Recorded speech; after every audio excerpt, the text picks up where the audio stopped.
नमस्ते। क्या कभी सोचा है कि राजस्थान में एक ही वक्त पर एक तरफ तो रेत के टीले होते हैं और दूसरी तरफ हरी भरी वादियां?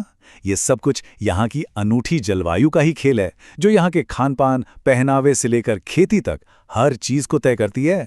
चलिए आज इसी दिलचस्प पहेली को सुलझाते हैं। और यही तो सबसे बड़ा सवाल है। एक तरफ सूखा रेगिस्तान और दूसरी तरफ हरे भरे मैदान।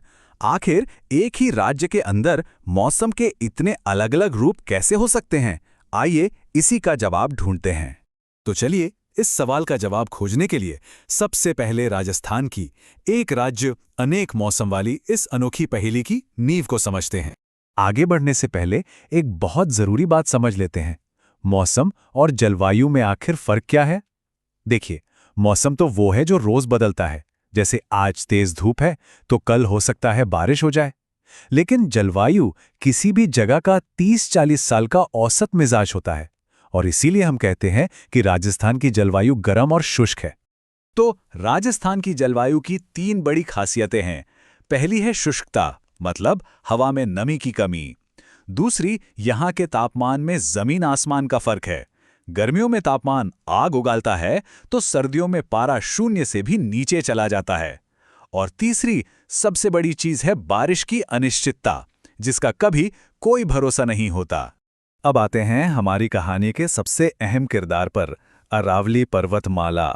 ये वो चीज है जो राजस्थान की जलवायु को आकार देने में सबसे बड़ी भूमिका निभाती है।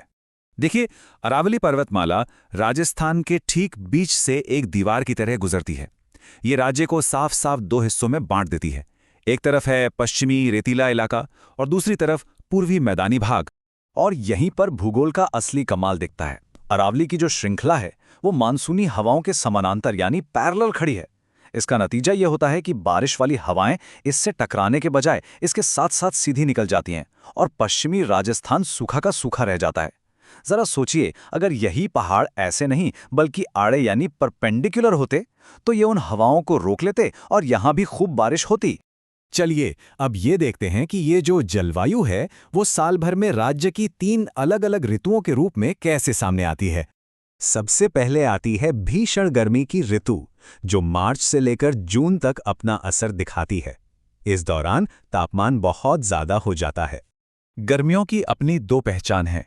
एक है लू, यानी वो गर्म और धूल भरी हवाएं जो चलती हैं, और दूसरा है बभूलिया, जो धूल के छोटे छोटे बवंडर या चक्रवात होते हैं। इसके बाद जुलाई से सितंबर तक आता है वर्षा ऋतु का समय। राजस्थान में जो भी बारिश होती है वो मुख्य रूप से दक्षिण पश्चिमी मानसून की हवाओं से ही होती है। और फिर साल के अंत में आता है अक्टूबर से फरवरी तक का सुहावना और ठंडा मौसम, यानी कि हमारी शीत ऋतु।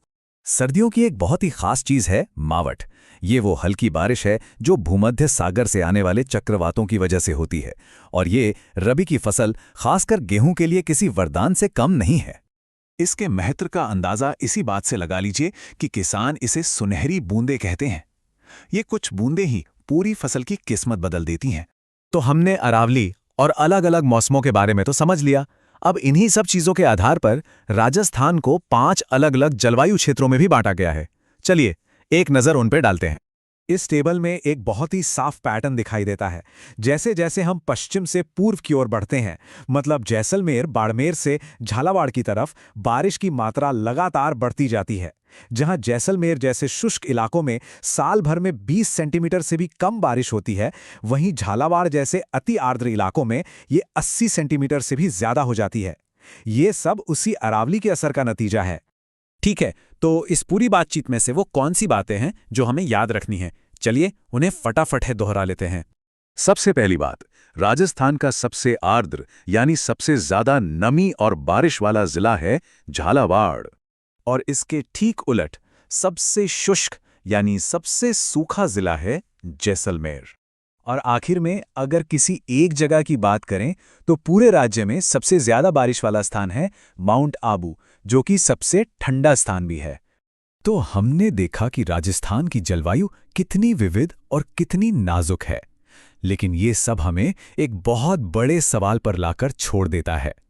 बदलते पर्यावरण के इस दौर में भविष्य में राजस्थान का ये नाजुक जलवायु संतुलन कैसे बदल सकता है? ये एक ऐसा सवाल है जिस पर हम सभी को सोचने की जरूरत है।